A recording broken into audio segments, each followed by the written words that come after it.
am the slut slasher. I kill hookers because they are vile, filthy scum. My mother was one of these bees. She brought her work home with her, and I suffered. Now they are the ones to suffer. A serial killer is traditionally defined as an individual who has killed 3 or more people over a period of more than a month, with a downtime, a cooling off period between murders, and whose motivation for killing is usually based on psychological gratification. Girl, here.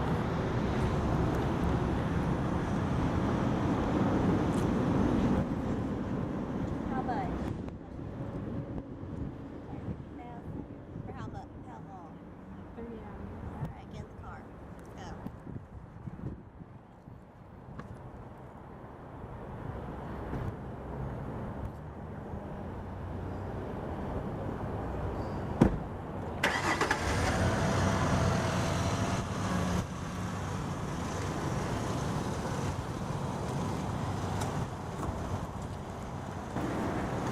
The characteristics of a serial killer are numerous. Statistically speaking, the average serial killer is a white male from lower to middle class upbringing.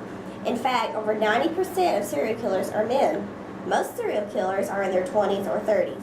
As children, soon-to-be killers often torture animals. More than 60% of serial killers wet the bed beyond the age of 12. According to the A&Z Encyclopedia of Serial Killers, many serial killers are obsessed with starting fires. Otis Toole, George Adorno, and Carl Panzram are just a few of the many serial killers with a childhood history of arson. Many serial killers have an extraordinarily high IQ. For example, the Unabomber is a genius. A lot of serial killers come from dysfunctional families with an absent father. Mark Lapine, killer of 14 people, is one of the many examples of fatherless serial killers.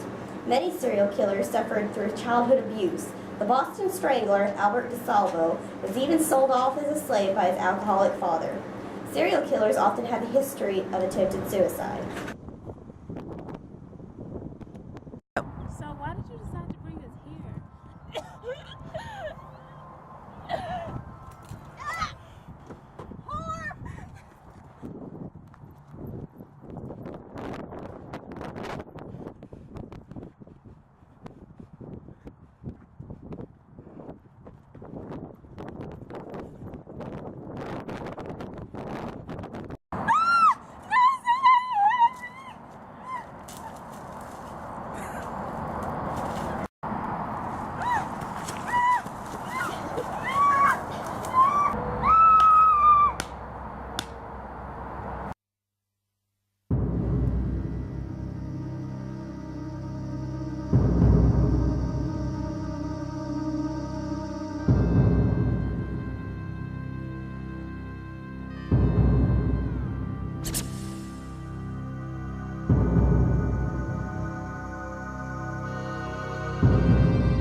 Hedonistic serial killers are one of many.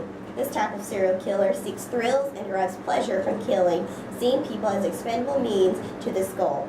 Forensic psychologists have identified 3 subtypes of the hedonistic killer: lust, thrill, and comfort. Thrill, the primary motive of a thrill killer, is to induce pain or terror in their victims, which provides stimulation and excitement for the killer. They seek the adrenaline rush provided by hunting and killing victims. Thrill killers murder only for the kill. Usually the attack is not prolonged, and there is no sexual aspect.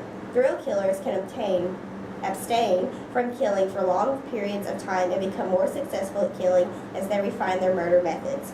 Many attempt to commit the perfect crime and believe they will not get caught. Power and control serial killers. The main objective for this type of serial killer is to gain and exert power over their victim. Such killers are sometimes abused as children, leaving them with feelings of powerlessness and inadequacy as adults. Many power or control motivated killers sexually abuse their victims, but they differ from hedonistic killers in that rape is not motivated by lust, but as simply other forms of dominating the victim.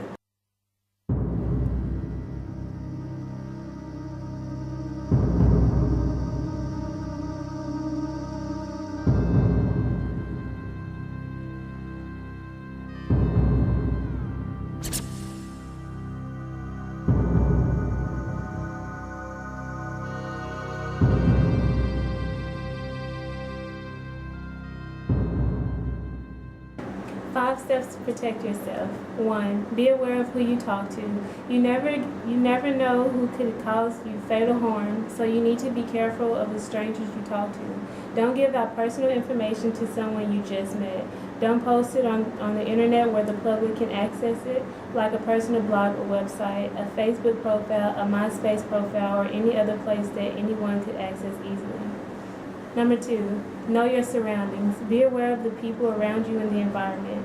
If you know someone is following you or you have a hunch that someone is stalking you, go to an area with many people or go to a local security or police station. 3, lock up everything that can be locked. Make sure you lock your doors, windows at night. When you go out, make sure your vehicle's doors are locked and that your windows are closed completely. Number 4, let someone know where you are or where you're going, especially for teenagers and young children. Always let your parents, guardian, friends, if you trust them, relatives, or trusted adult know where you are. Lastly, have some type of protection and an escape route in your home. If someone does not enter your home, make sure you have something that can protect you and a place to hide or escape from your home. Having a heavy object like a baseball bat can provide good protection if someone does break in.